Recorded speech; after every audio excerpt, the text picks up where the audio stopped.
ইনশাআল্লাহ কোনো সংসারের ঝামেলা হবে না, কোনো সংসারের ঝগড়া হবে না, ডিভোর্সের ব্যাপার থাকবে না। যদি এই জিনিসগুলো মানুষ বোঝে, সেগুলো আপনাদেরকে বোঝাবো, একটু মন দিয়ে শুনবেন। কি বলতে চাইছি আমি আপনাদেরকে, বেশি নয়, দু একটা জাস্ট কারণ দেখাবো, যার কারণে নারীরা জান্নাতি, যার কারণে নারীরা জাহান্নামী।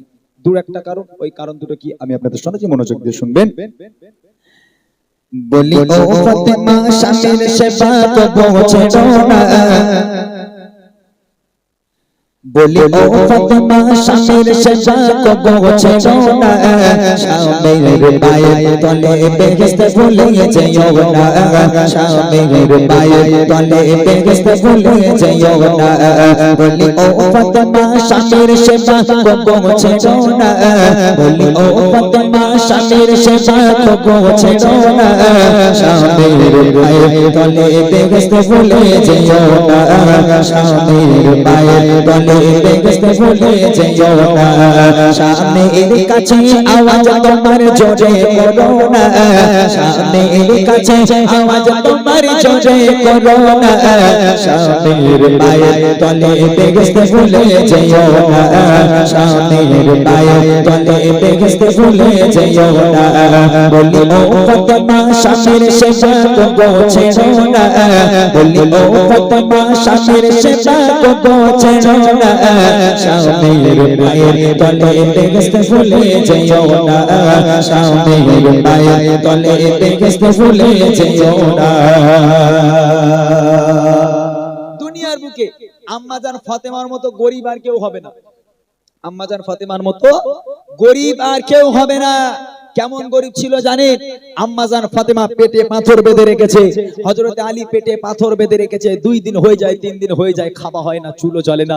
ইমামে হাসান ইমামে হোসেন 2 বাচ্চা কাঁদতে কাঁদতে আম্মার কাছে এলো, মা আজকের আমাদের খাবার দাও, নইলে তোমার হাসান হোসেনের মরা মুখ তোমাকে দেখতে হবে। হাসান হোসেন মায়ের কাছে কাঁদতে কাঁদতে হঠাৎ করে বেহুশ হয়ে পড়ে গেল, ক্ষুধার যন্ত্রণা সহ্য করতে না পেরে। আবার মা একটু পানি ছিটিয়ে দিল, আবার উঠলো, আবার খাবার করে কাঁদতে থাকে, আবার বেহুশ হয়ে যায়। একবার ওঠে, আবার ক্ষুধার যন্ত্রণায় বেহুশ হয়ে পড়ে যায়। তারপরেও তাদের খাওয়া জোটে না, হযরত আলী কাজ খুঁজে পায় না। কিন্তু তারা কিভাবে স্বামীর, আম্মাজান ফাতেমা কিভাবে স্বামীর সেবা করেছে, স্বামীর শুকরিয়া আদায় করেছে, কবি লিখছে দেখেন। দিনের পর দিন কেটে যায় অভাবের তরে গো, দিনের পর দিন কেটে যায় অভাবের তরে, হাড়ি ওঠে না চুলাতে ফাতেমার ঘরে, ও হাড়ি ওঠে না চুলাতে ফাতেমার ঘরে। তারে তারে ঘুরে আলী কাজ নাহি পায়, ও তারে তারে ঘুরে আলী কাজ নাহি পায়, অবশেষে নিরাশ হয়ে ঘরে ফিরে যায়, ও অবশেষে নিরাশ হয়ে ঘরে ফিরে যায়।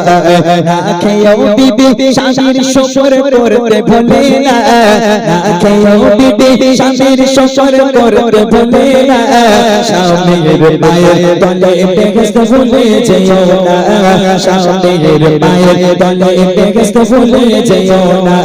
বলি ও ফাতেমা স্বামীর সেবা কবো ছেড়ো না, বলি ও ফাতেমা স্বামীর সেবা কবো ছেড়ো না, স্বামীর পায়ের তলে বেহেশতে ভুলে যেও না, স্বামীর পায়ের তলে বেহেশতে ভুলে যেও না।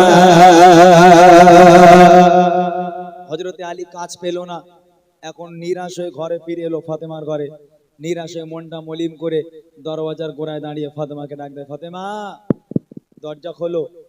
আম্মাজান ফাতেমা দরজা খুললো, হযরত আলী মনটা খারাপ করে আছে। আম্মাজান ফাতেমা বলছে, কি হয়েছে, কাজ পাননে? বলে, কাজ পাইনি, দাঁড়ে দাঁড়ে অনেক ঘুরেছি, কেউ আমাকে কাজ দিল না, আজকেও তোমাদের মুখে খাবার দিতে পারবো না ফাতেমা, আজকেও আমার বেটাদের মুখে আমি খাবার দিতে পারবো না ফাতেমা, কাজ আজকেও পেলাম না। আম্মাজান ফাতেমা কি বলছে জানেন? বলে, আপনার মন খারাপ কেন? কাজ পাননি, আল্লাহ আপনার দেয়নি তাই হয়নি, রুজিকের মালিক কি আপনি? রুজির মালিক আপনি? আরে রুজির মালিক তো আল্লাহ, আল্লাহ আপনাকে কাজ দেয়নি তাই আপনি পাননি, আপনি মন খারাপ করছেন কেন? ঘরে চলে আসেন, আল্লাহ দিলে হবে। একটাবার চিন্তা করে, এ কোন ফাতেমা? আমার ঘরের ফাতেমারা এরকম বলবে, স্বামী যদি 2 দিন জ্বর হয়, বাড়ি শুয়ে থাকে, 3 দিনের মাথায় বউ আর সহ্য করতে পারে না, বলে ওলা ওটা খালি খাবে আর ঘুমোবে, যাও কাজে যাও, কাজে যাও, খালি খাবে আর ঘুমোবে। আর আম্মাজান ফাতেমা বলছে, আপনি কি রুজির মালিক? আল্লাহ আপনাকে দেয়নি তাই হয়নি, চলে আসো, ঘরে চলে আসো। কি ফাতেমা, এইরকম ফাতেমা হতে হবে, এইরকম স্বামীর খিদমত করতে হবে। কবি লিখছে দেখেন, দিনের পর দিন কেটে যায় অভাবের তরে, হারিয়ে ওঠে না চুলাতে ফাতেমার ঘরে, ও হারিয়ে ওঠে না চুলাতে ফাতেমার ঘরে, তারে তারে ঘুরে আলী কাজ নাহি পায়, অবশেষে নিরাশ হয়ে ঘরে ফিরে যায়, অবশেষে নিরাশ হয়ে ঘরে ফিরে যায়। না খেয়েও বিবি স্বামীর শকর করতে ভোলে না, না খেয়েও বিবি স্বামীর শকর করতে ভোলে না, স্বামীর পায়ের তলে বেহেশত ভুলে যেও না, স্বামীর পায়ের তলে বেহেশত ভুলে যেও না। বলি ও ফাতেমা স্বামীর সেবা ছেড়ো না, বলিও ফাতেমা স্বামীর সেবা ছেড়ো না, স্বামীর পায়ের তলে বেহেশত ভুলে যেও না, স্বামীর পায়ের তলে বেহেশত ভুলে যেও না। দ্বিতীয় নম্বর আছে নারীদের কণ্ঠ। ও মায়েরা যারা এখানে আছেন, আমার মা বোনেরা, আটপুকুরের মা বোনেরা খুব ভালো, তবে মতিউর ভাইদের ওইদিকে মা বোনেরা ভালো না, আমাদের ওইদিকে মা বোনেরা ভালো না। যদি একটা গ্রামে ঝগড়া করে, 3টে গ্রাম বুঝতে পারে যে অমুকির বউ ঝগড়া করছে। ওরে আল্লাহ, গলার কি জোর! আল্লাহ পাক আল্লাহ তাআলা এই পর্দা করেছে, পোশাকটাকে যেমন পর্দা, তোমার শরীরটাকে যেমন পর্দা করার কথা বলা হয়েছে, তেমন তোমার কণ্ঠটাও হলো পর্দা। এই কণ্ঠকে তোমার পর্দা করতে হবে। মনে রেখে দাও, তোমার কণ্ঠের আওয়াজ যদি কেউ শুনে নেয়, তোমার কণ্ঠের আওয়াজ যদি জোরে হয়, আল্লাহ পাক আল্লাহ তাআলা বলছে, দেখেন ওই নারীটা দুনিয়ার বুকে জাহান্নামী, ওই নারীটা দুনিয়ার বুকে জানেওয়া ঝগড়া করবে, চুল ছেঁড়াছিড়ি করবে, আর কণ্ঠের আওয়াজ জোরে করবে। যদি নারীদের কণ্ঠের আওয়াজ জায়েজ হতো, তাহলে মসজিদে মুয়াজ্জিন নারীরা থাকতো। যেহেতু নারীদের কণ্ঠ হলো মধুর মতো, তাহলে বেটা ছেলেরা মুয়াজ্জিনি করতো না, মেয়েদেরকে মুয়াজ্জিন ডাকা হতো। তাহলে আদমের কি আর কদর থাকতো কোনো? দাঁড়ে দাঁড়ে আপনারা শুনেছেন কোনোদিন যে কোনো মেয়ে নবী হয়ে এসেছে? কোন মেয়ে নবুয়ত পেয়েছে শুনেছেন? কেউ পায়নি। 1,24,000 মতান্তরে 2,24,000 নবী পয়গম্বর দুনিয়ার বুকে এসেছে, একটা তাতে মহিলা নেই, একটা নারী নেই। কেন? যদি নারীরা নবুয়ত পেত, তাহলে লোকের দাঁড়ে দাঁড়ে যখন দ্বীনকে প্রচার করতে যেত, তাদের কণ্ঠের আওয়াজ পৌঁছে যেত, তাদের আজকে পর্দা লঙ্ঘন হতো, এতে করে বিভাদ সৃষ্টি হয়ে যেত আজকের। সেই জন্য আল্লাহ পাক আল্লাহ তাআলা নারীদের কণ্ঠকে হেফাজত করার কথা বলা হয়েছে। আর আমার মায়েরা স্বামীর কাছে গিয়ে কি করে? হ্যাঁ, মতিবা তোমার বউ কোনোদিন ঝগড়া করে তোমার সাথে? সত্যি কথা বলো, আল্লাহর কি চান্স পায় না? চান্স পায় না? তুমি এরকম প্রোগ্রাম করলে চান্স পায় জীবনে? আরে মতিউর ভাই, তোমার কি মনে হয় মতিউর ভাই যদি ভাবিরে কিছু বলে, ওকে আস্ত ছেড়ে দেবে? শোনেন, কবি লিখছে দেখেন, নারী তোমার কণ্ঠের আওয়াজ জোরে কেন হয় গো, নারী তোমার কণ্ঠের আওয়াজ জোরে কেন হয়, কণ্ঠ তোমার পর্দা নারী সে কি জানা না, ও কণ্ঠ তোমার পর্দা নারী সে কি জানা না। নারী যদি স্বামীর সাথে জোরে কথা কয়, সে সব নারীর উপর খোদা খুবই নারাজ হয়, ও সে সব নারীর উপর খোদা খুবই নারাজ হয়। যতই ইবাদত করো তবে কবুল হবে না, যতই ইবাদত করো তবে কবুল হবে না, স্বামীর পায়ের তলে বেহেশত ভুলে যেও না, স্বামীর পায়ের তলে বেহেশত ভুলে যেও না। বলো ও ফাতেমা স্বামীর সেবা ছেড়ো না, বলো ফাতেমা স্বামীর সেবা ছেড়ো না, স্বামীর পায়ের তলে বেহেশত ভুলে যেও না, স্বামীর পায়ের তলে বেহেশত ভুলে যেও না। একটা কথা বলে দিই মায়েরা, হযরতে আলী আর মা ফাতেমা ঝগড়া করতো, মতিউর ভাই সংসারে অশান্তি হয়, আমার সংসারে অশান্তি হয়, আপনাদের সংসারে অশান্তি হয়, নবীর মেয়ে ফাতেমার সংসারে অশান্তি হতো। হযরতে আলী আর ফাতেমা ঝগড়া করতো, হযরতে আলী আর ফাতেমা যখন ঝগড়া করতো, কেউ কারোর সঙ্গে কথা বলে না, তাদের ঝগড়া মেটানোর জন্য পুলিশ আসতো না, তাদের ঝগড়া মেটানোর জন্য কেউ আসতো না, আসতো কে? আল্লাহ রসুল আসতো ফাতেমার ঘরে।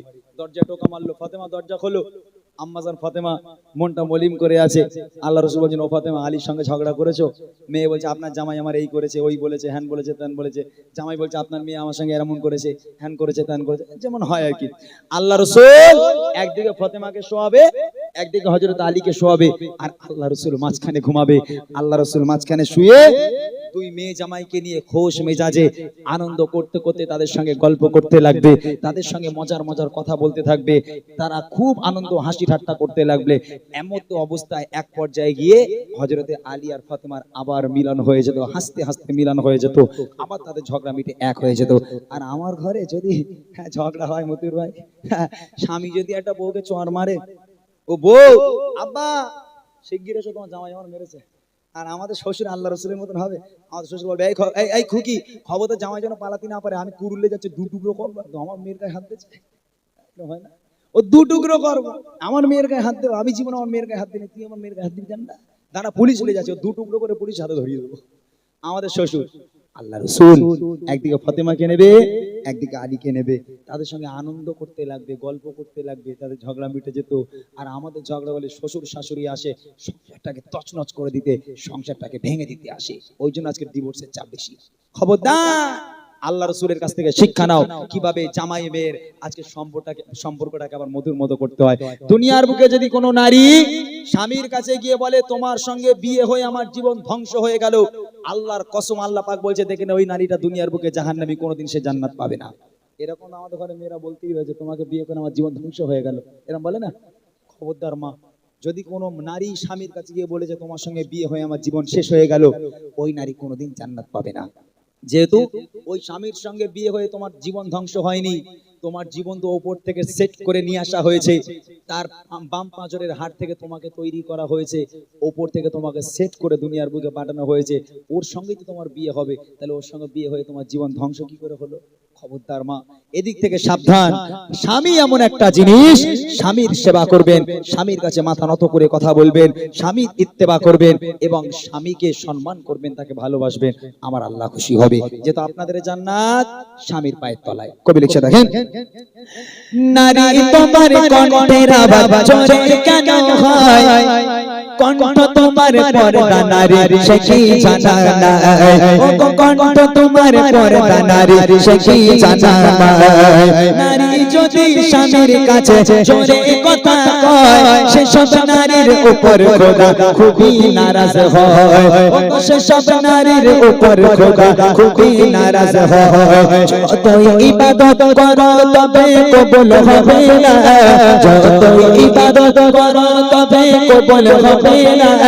স্বামীর পায়ের তলে বেহেশত ভুলে যেও না, স্বামীর পায়ের তলে বেহেশত ভুলে যেও না।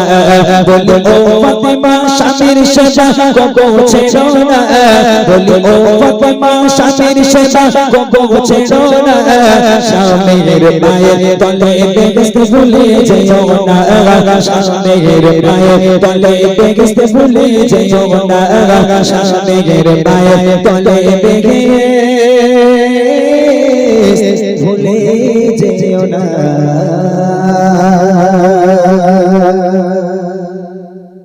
চলেন আর নয় দু একটা আমি আর মতিউর ভাই ডুয়েট করছি বসে বসে।